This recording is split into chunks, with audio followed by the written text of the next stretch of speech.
Hello, my name is Jordan, and we are back in the political process. Last episode, the first episode, we breezed through our first election, which was for mayor of Portland. That had a lot to do with us choosing a location in which it was going to be very easy for our given party affiliation and ideology to win the election based on demographics and so on. But now we're going to get to take a look at what it's like to actually hold an office. So we left off on election week. We don't actually take office until the new year. So we're going to go ahead and move forward. I'm not going to watch those. We're going to move forward until the new year.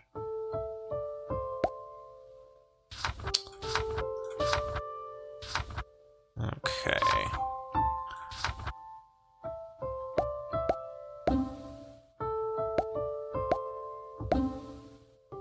Here we go. All right. So, we can see here that we're notified at on the last week of every year, which offices are opening up, usually because of retirement or something like that,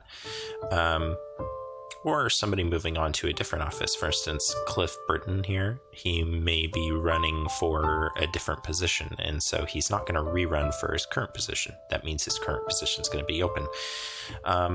But we're notified of those when it is an election that we have a good chance of winning. So we could move on for mayor after only 1 year. I think we're actually going to stick with mayor, at least until the 2022 cycle, to give us kind of an idea of, to build up some political points, and give us an idea of how some of our decisions can affect things. So here we go into the next turn. Welcome to your first term as mayor. This is your office. It's where you conduct all your responsibilities whenever an activity is added to your schedule. You can find it within the summary tab. Okay, so here is our cabinet, basically. We're going to go through one by one. Right now we're looking at the fire chief. So we're mayor, so the positions that we need to fill are going to be relevant to being a mayor. In this case, we're starting with the fire chief.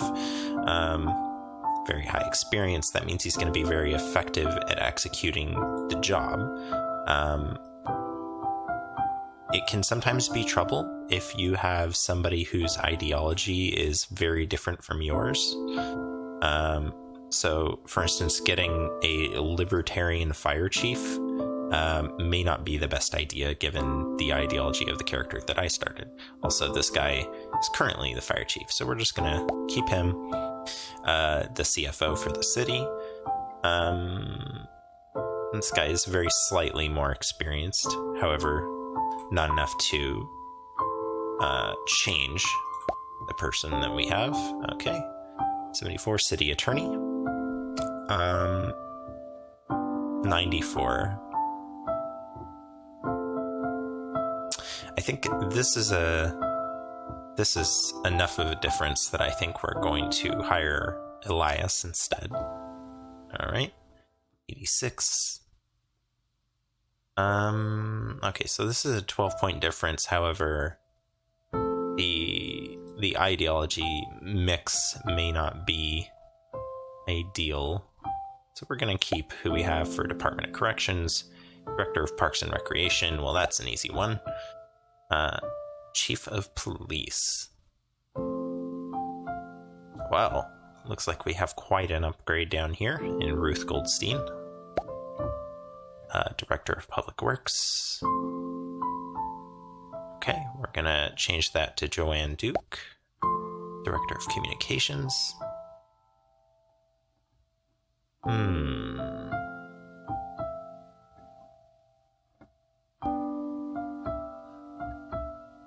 Okay, so we're gonna go with this guy, even though the ideology mix may not be ideal.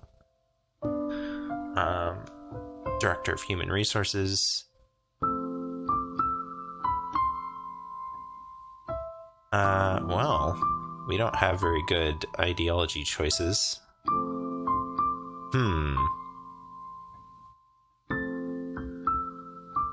Alright, well, let's have at least some ideological diversity within our cabinet, or our positions within the city.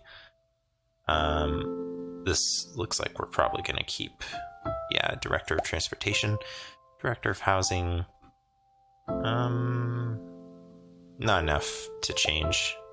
I mean, our person was already very experienced. We'll go with Cyrus Huxley, Director of Public Health.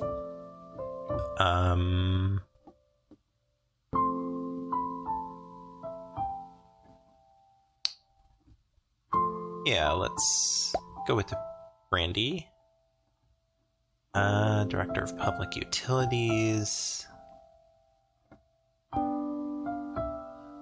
Okay, we'll go with Kirby Bowman, Director of Public Safety. We'll keep our current Director of Watershed Management.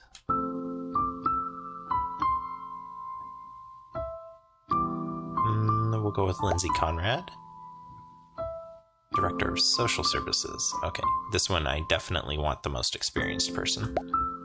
All right, so here, these are all city laws that were passed by the AI in the previous year, and they all take effect this year. So the previous mayor established drug courts, created community development grants, created an energy assistance program, and established a social services program. That can be hard to say at times. Increased the school property tax, established, these are school laws. Okay, so these are handled by the school board, not by the city. Minimum wage was increased to $10. We're going to increase it again, probably to $15. Established universal background checks. This is going to be for guns. And then there's state laws taking effect and national laws taking effect. All right. You also see here you have unfilled protege slots. Proteges are like they're politicians that you can when you select somebody as a protege, they will adopt all of your positions. So they'll have the same exact positions as you. And then you can have them run for other positions. So this helps you, for instance, get people that are on your side into office so that you can work with them. People that will vote with you on certain things. Okay. So let's look at legislation. City create legislation. Okay. So the first thing we want to do, first let's look at our challenges. So we made a campaign promise to reduce total crime. So it needs to be below this by week 1 of next year. That's actually going to be challenging to do because any laws that we pass that may affect crime won't take effect until 2021. So we're going to kind of be at the mercy of RNG for this one. This one we get to complete because the previous mayor did it for us. So that's going to be nice. So we're going to complete these two. But we do want to increase the minimum wage again if we can. Tax policy, poverty, minimum wage. State minimum is $9.25. City minimum is $10. So we're going to continue. We're going to increase this to, we'll say 1250. We can do a bill analysis. So you can see here, a recent study has suggested that an increase to minimum wage results in an increase in worker earnings without decreasing job growth. This is actually true. The scientific studies that have been done on this show have found this. That doesn't mean that that's always the way to work, obviously, but all of the available studies do show that, as far as I know. There was even an indication that job growth improved when minimum wage was increased. This is the Henry Ford theory, where he increased his employees' wages beyond what was necessary, and that made them able to purchase his car, which increased overall economic activity and stimulated job growth elsewhere. This particular study was limited to local, city-level minimum wage increases and focused on the effect to the food industry. The results may not scale to the state or federal level and may affect different industries differently. Also very true. All right, so this is just kind of an analysis. You can do that for most of the bills that you can pass. Sometimes they'll also tell you the financial impact on the government. So we'll hit continue. It's been submitted. That cost us, so hours remaining. That cost us 15. I don't know how many hours it took us to write the bill, actually. All right, we completed that challenge. And we'll go next turn. All right, so your experience, this is what political points are for. You see here, now our political points are much higher because we won an election. So your experience and political reputation have influenced the vote of 11 politicians and changed the vote of 3 politicians. This means that because we have this many political points, 3 politicians who would have voted against this bill voted for it. So it would have been 8-3, except for those 3 were convinced by our political points. It will now be sent to the mayor, who is us. You have successfully completed the following challenge: increase the minimum wage. So we can go challenges, completed. All right. Continue, support. All right, so week 2, we create the city budget. This is the entire thing. So we can see over here all of the revenues and expenditures and our budget status. So city treasury is running a deficit. We'll see what we can do about that. We don't want a flat tax. City property tax, corporate tax, gasoline tax. Okay, so we're going to add a gasoline tax. This is going to help our transportation budgets. We'll add a 15-cent gas tax. And this is going to, so gas taxes and wheel taxes, they can specifically only be used for transportation infrastructure. You can't use them as general funds. This is true to real life as well. So we'll add those, and now we are building a roadway trust fund. This is going to enable us to improve transportation infrastructure more in the future. Probably. Okay. So Oregon and Portland don't have sales taxes. It's one of the only places in the entire United States that don't have sales taxes.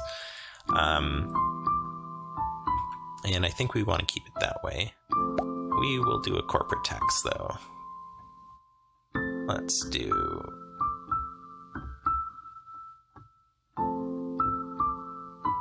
a 1% corporate tax. Okay. City property tax. This seems a bit high, but I guess we'll leave it there. Won't have a city income tax. That would be quite severe. Let's see. All right, so this is the finance page. We're going to look at building and housing. Last year's budget, 0.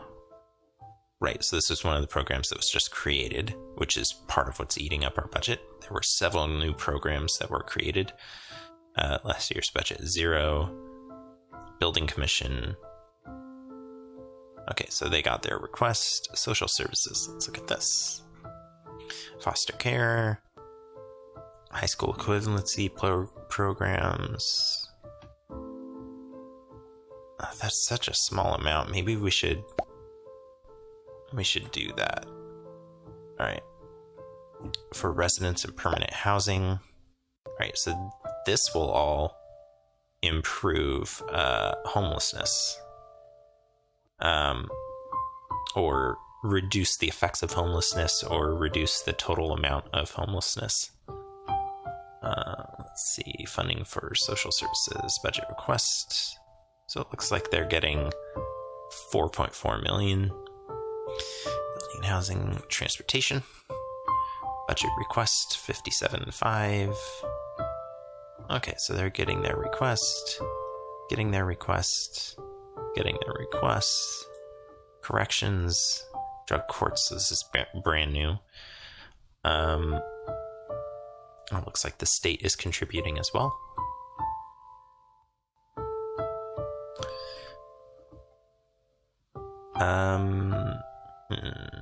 So if we can reduce crime, we can actually reduce the jail budget by having less people in jail. Or we can reduce recidivism. Yeah, we don't need that much. There we go.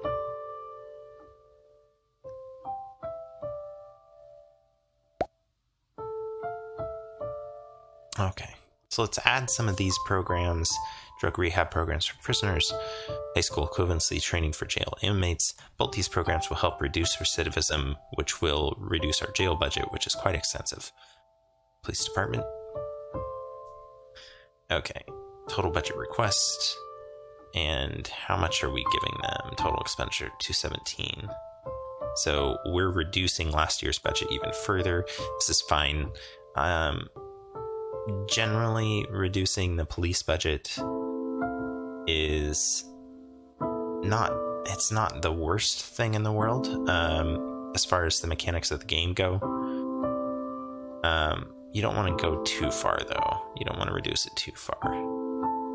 Police intelligence. Okay. Fire department. I think the rest of these are all gonna be, just leave them the way that they are. City attorney. Yeah.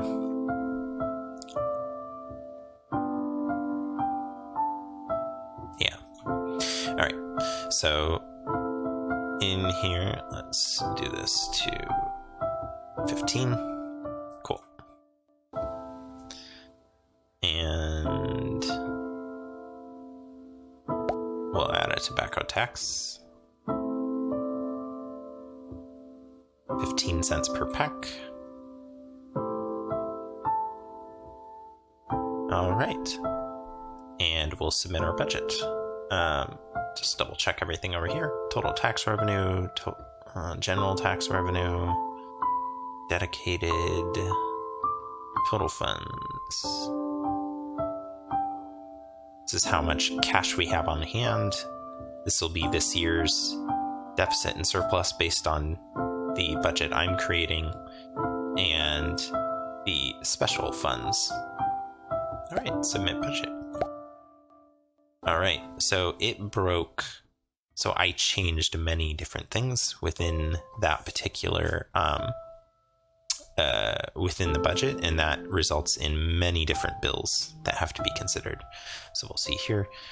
We hit next turn, and they come through one at a time. So create the corporate tax. Create our gasoline tax. Create our wheel tax. Create our tobacco tax. All right. Our crime rehabilitation stuff. High school equivalency.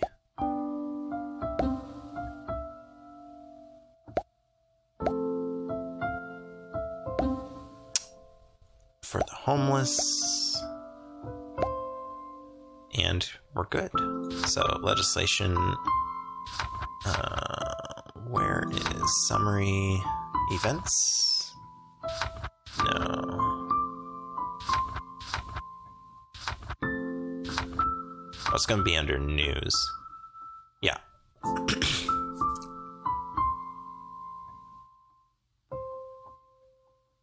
We want, let's see, city. This is school board, school board. Levy Hardwick. Levy Hardwick. That's us, by the way, if you don't remember. Levy Hardwick. B7. B6. Yeah. I think that's it. Alright, so let's move forward. Let's see, concepts. Where is my...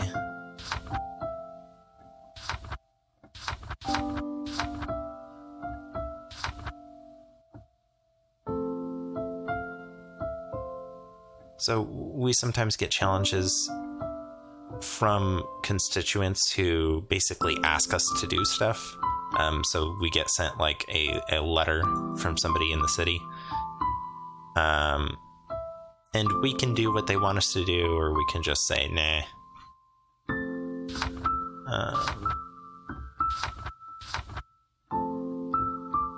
Here we go. This is what I was looking for. Automate office events.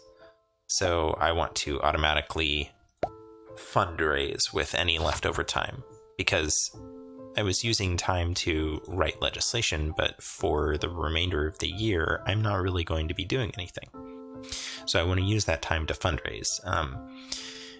Just like in real life, having the money to run an election is extremely important. And that was the reason that we put so much effort into fundraising in the previous election.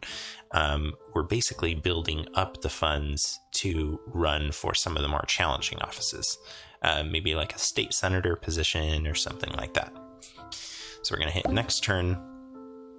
And you'll see, because I set up the events under office, just like when we were running a campaign, we had an events tab. There's also one under office. And I just set it up to automate and split 50-50. But because of that, we automatically fundraise. So this money goes to us. This money goes to the party that we belong to and gets converted into extra political points, which we saw how useful those can be. 4,500 is, or nearly 4,600 is quite a lot for a mayor. But we'll want more than that once we get into larger offices. So hit next turn, and we'll just keep doing this until we get to the end of the year. So you saw running elections, it was running the primary elections.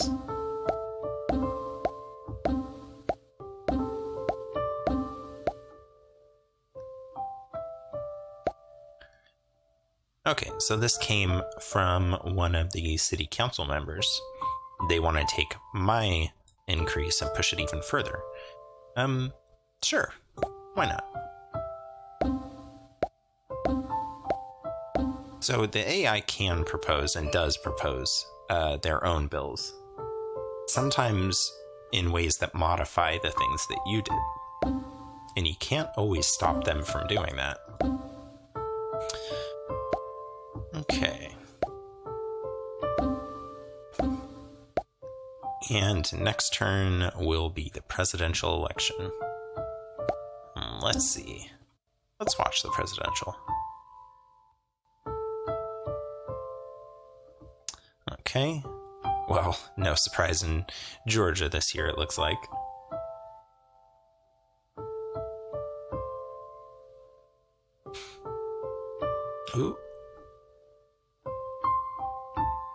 Ooh, lost Michigan and Arizona and Wisconsin. So Democrats definitely not winning this one. All right. So we have Charles Luna, a Republican,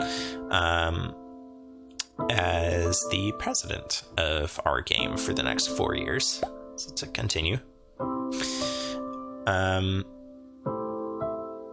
This is giving us an election recap. All right, so let's go through. You get this every year. It's the same blurb every year, though. So we'll look at it this first time. Yes, that sounds fun.